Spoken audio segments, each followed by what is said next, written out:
I'm Vernon Scott. I figured that I must be the envy of every red-blooded newspaper man and every other eligible man around the country today, even if I do have to work a little bit around camp. When I first asked Angie what her hobby was, she told me debugging.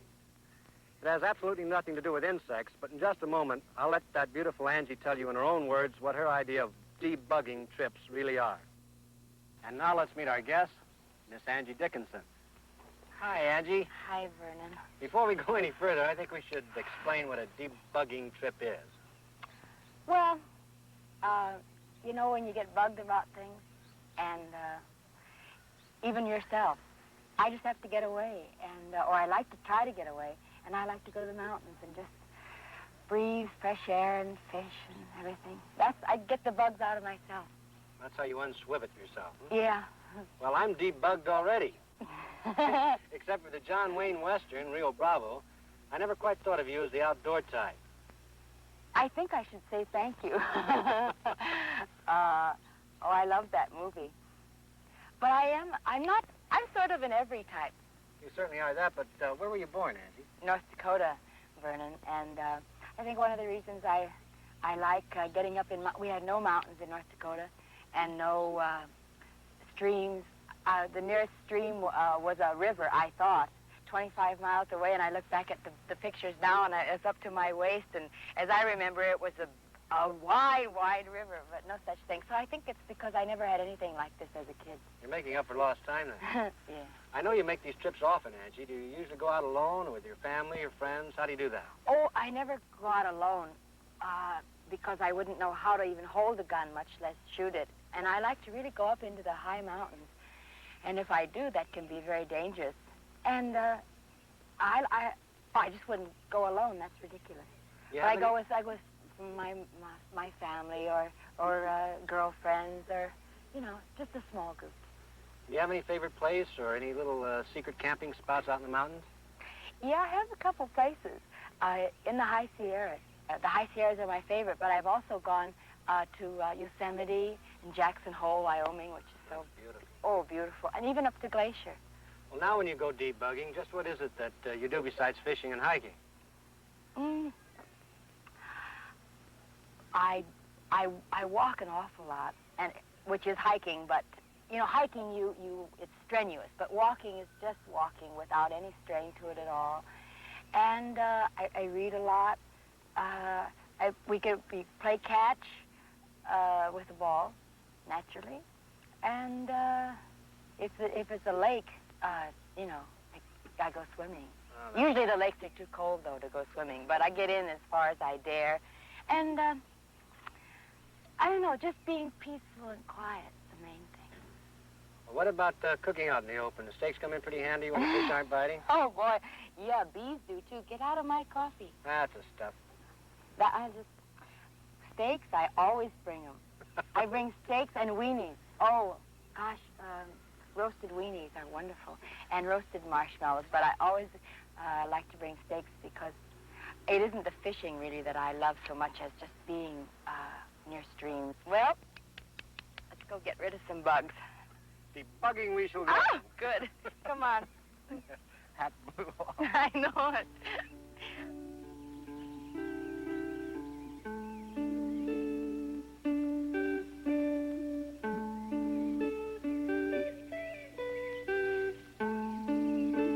There seems to be something sort of challenging about tree climbing, and not just for the youngsters. I guess it's a carryover from those carefree days as children, even if you're a glamorous movie star or a celebrated Hollywood correspondent. You kick off your shoes and sit up there high on a branch, and suddenly you're very young again.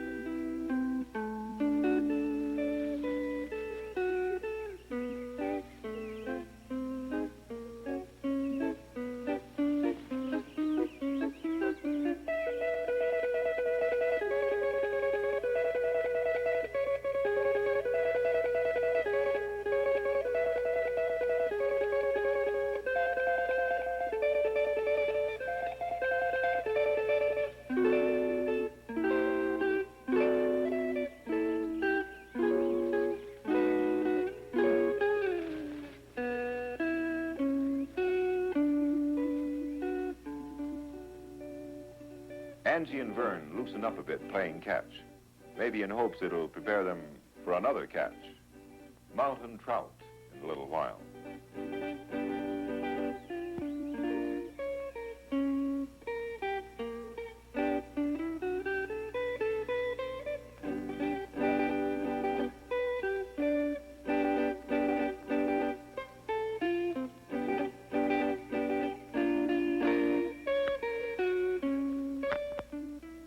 The rugged country in the mountains above Los Angeles is dangerous for the tenderfoot.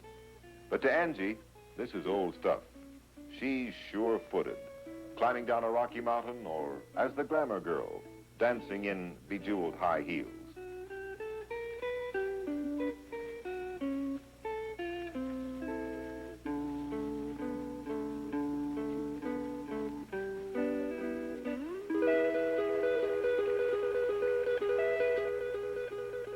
Angie leads the way up a beautiful winding mountain stream as they look for a likely fishing spot. The water is icy cold in spite of the unusually warm day.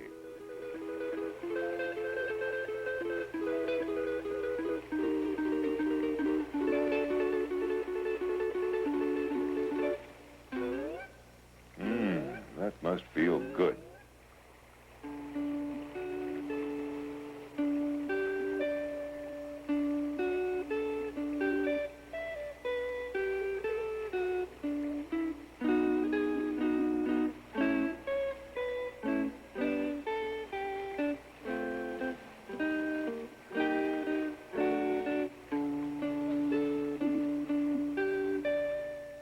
The banks of mountain streams are fascinating. The flat, little stones that one finds there are great for scaling. Do you remember?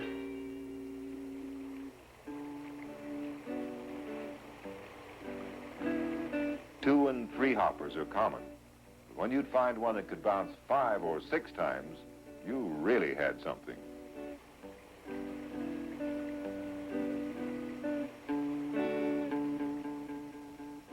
Well, Angie's found a spot. So now to get the fishing gear together and try our luck.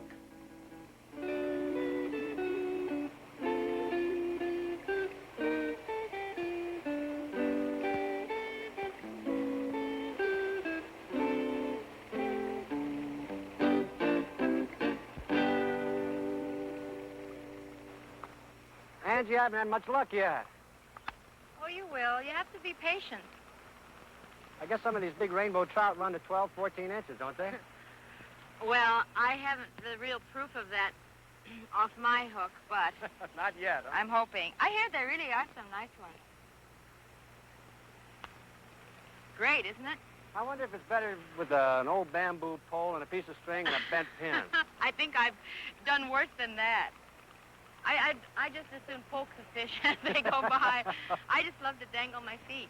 Anyhow, we're not really fishing. We're debugging on the grand scale, Yeah, aren't we? absolutely. Boy, I could have debugged myself. I made a picture in Sicily and Italy last year. There was nothing like this, and I was dying to go do something. Maybe I would have done better in Sicily. You're lucky you live so close to the mountains here in the stream. Oh, it's A lot of great. people have to drive thousands of miles just to get close. Yeah. Well, time to find another spot. I'm with you.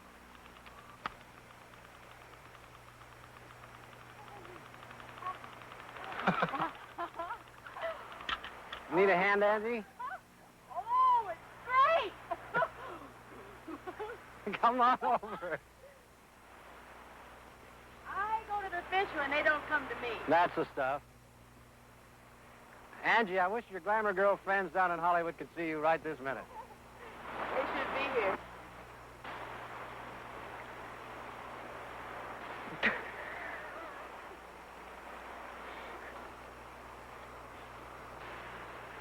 Angie, those blue jeans look positively beautiful on you, like you had to butter your legs to get into them. Thank you.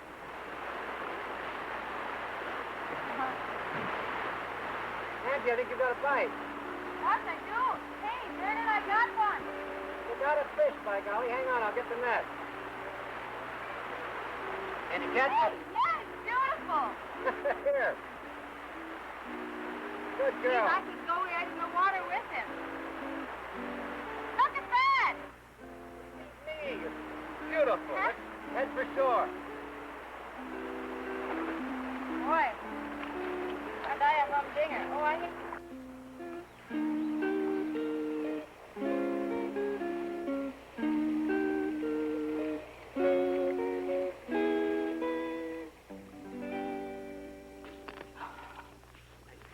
I'm having a ball. Cooking fish and carrying wood is a little enough to pay Angie for a day in the woods with you here. Oh. Can I help you with the fire? No, that's all right. You just watch the fish. Boy, I really try to be careful with these building fires. I hate it when they have a fire and it just ruins so much beautiful land and valuable timber and everything, so I try to be extra careful. That's funny. You don't look like Smokey the Bear. Oh, Vernon. Sit down and watch the fish fry. Oh. I'm glad we got a picture record of the day, Angie. It's an object lesson in debugging oneself. Well, you're a marvelous debugger. I loved it, and it gave me an extra day, an extra chance to get up in beautiful country. I've loved it. Thank you. For part 2 of Guest Shot, we find singing star Tony Martin waiting for his favorite handball partner. This is Monsignor Thomas J. O'Sullivan. The two men find time, out of busy schedules, to meet here at the Beverly Hills Club to work out together. We'll meet Tony Martin and his distinguished opponent, Monsignor O'Sullivan.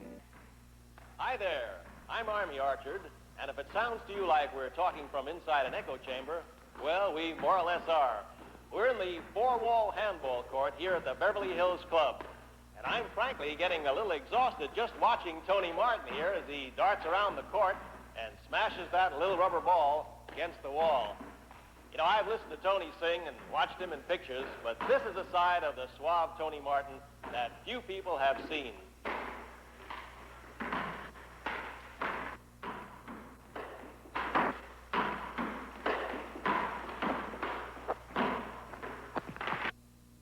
And now, let's meet our guest, Tony Martin. Hi, Army. Hi there, Tony. Pardon the glove. We need them. Well, naturally, in this game, you need gloves. You Yeah. know, earlier, we were talking to our audience and telling them about moving in for the kill. That sounds pretty rough. What do you mean by that? Well, for the host of listeners, we hope that know the game of handball, even single ball, the kill is the best shot. The kill would be like the steal of home or the grand slam home run, or like Maury Wills stealing second base. That's really it. I think I should tell our audience right now that we will be watching Tony in an exciting game with a special guest, Monsignor Thomas J. O'Sullivan of the Church of the Visitation in Westwood, and we really look forward to seeing you two playing, Tony. Well, I hope I'm at my best, because the Monsignor is one of the finest handball players we have in Southern California. Tony, I noticed that you wear gloves on both hands. Well, it is a game in which you use the left hand and the right hand, and I'm not too ambidextrous. However, I tried to develop my left hand by doing calisthenics before the match every day. May we ask you to take off your glove and yes, take a look at your well, ball? you've heard about baseball fingers. Yes. Well, I have what they call handball fingers. We're catching them off the wall. I have a dent here, and my hands are hard there. This one here, I have to wear I have a sponge in this glove to cover up a bump I have on this hand. When I shake hands, they think they're shaking hands with an old ball player all the time. Now, we're standing right here on a black line. Yeah. What does this signify, Tony? The black line is there for the purpose of a dividing line when you're playing doubles. It has a lot to do with the serve. And this In line other right... words, the server stands in the left court and serves to the right. And the doubles partner, if I may wander over here for a minute. You see this box, Army? Right.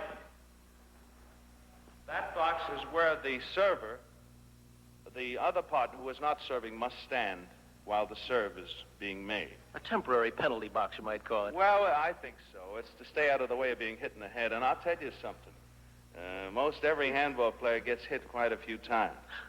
That ball is real hard, as you can see. And in the height of a game, and a fella really stings one in there, we get plenty of strawberries, as they call them. Tell us about some of these hard-hit balls. What kind of, say, smashes are there in this game? Or would you like to show us? Well, I'm not too good at demonstrating. You mentioned earlier the Monsignor. Maybe when we're in action, he can show you. The great art of the game, of the great players, is to have the spin on the ball as it comes off the wall. The way they spin it, they can give it an overspin to the left or to the right.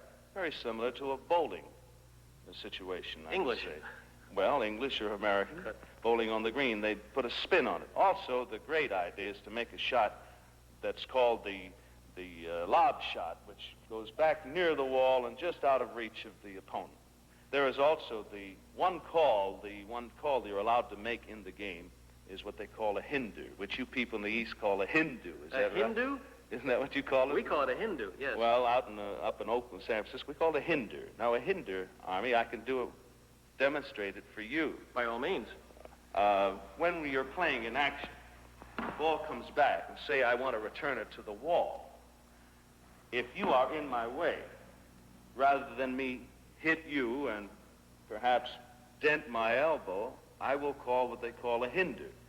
And the whole play is done over again. That's the only thing you can call except names to each other during a contest. And all this time I thought we were playing with a Hindu. Well, it sounds like this must be a fast-moving game with such a fast-moving ball. Maybe we can now move in and see some real action. I hope so, Army. I hope so. I hope that the people listening in here understand something about handball without having to go out and ask Art Linkletter about it. Well, we'll try and talk about it as we go along with the game. All right. Army, I would like to demonstrate for your audience some of the technical things involving the serve. Now, as I said earlier during this interview, the ball on the serve can only hit two walls to remain in play. For instance, this serve is usually effective hitting the forward wall, then the camera left wall, and landing in the court to which you're serving. For instance, now that's a perfect serve. I wish I could do it during a game. Now, should that ball have hit the front wall and the side wall and then gone over here and hit this wall first, it would be an illegal serve and would count as one. You're allowed two shots to get the ball into the right court. During the actual playing, during a rally, you may hit three walls. For instance, you may take a ball and hit. Now that ball, as you saw, hit this wall, and this wall. That's legal. You can hit as many walls as you want during the actual playing of the game. Now, the game is played 21 points in championship. We play 15-point games. And sometimes we only play 5 or 6 points. It all depends on where we were the night before. I wonder if I would be presuming too much if I may ask you as an audience to imagine that you are the back wall of this four-wall court. This is the forward wall. And I'd like to bring my good buddy, a great pal and a great man, the Monsignor O'Sullivan out here, who usually beats me all the time, but maybe on camera he may let me look good in a couple of shots. Come on out here, Monsignor. And Army, would you come in here and would you give us the rules now? Do you think you know anything about the game, Army? Well, first of all, it's a great pleasure to have you on guest shot. Thank you very much. And we understand that Tony is a pretty fair player. You're a very good player. And I don't have to set the rules for this game because I'm sure that you two know the rules. And Tony, I'd like to say that the Monsignor is playing like Mickey Mantle. He's rather under a handicap. He hurt his left hand off the back wall the other day, but he doesn't know I did it on purpose so I could beat him on this television show of yours. Well, let's see these two great champions now play a little handball. I'd like you to see the Monsignor show you his favorite corner shot. And I hope that you're set for it, and we will do it 2 or 3 times, okay? Okay. This is what they call the corner shot, which is almost impossible to return. Here we go. Thank you. Thank you.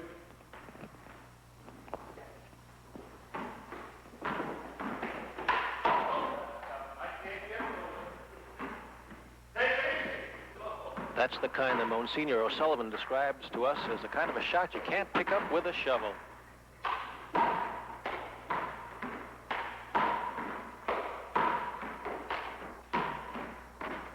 Almost a hinder, or Hindu. Off 2 walls, and Tony gets it back a little short.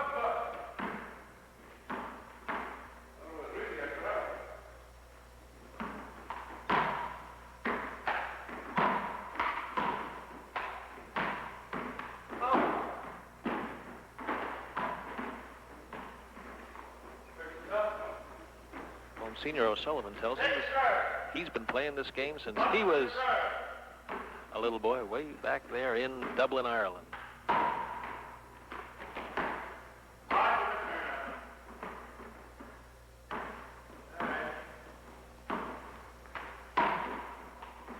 You see the English on that ball?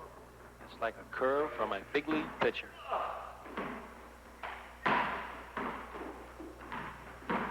Trapped it, picked it up.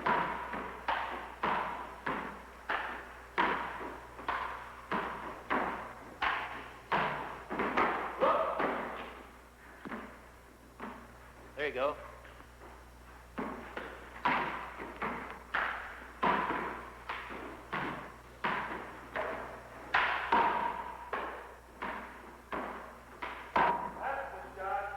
That's a killer.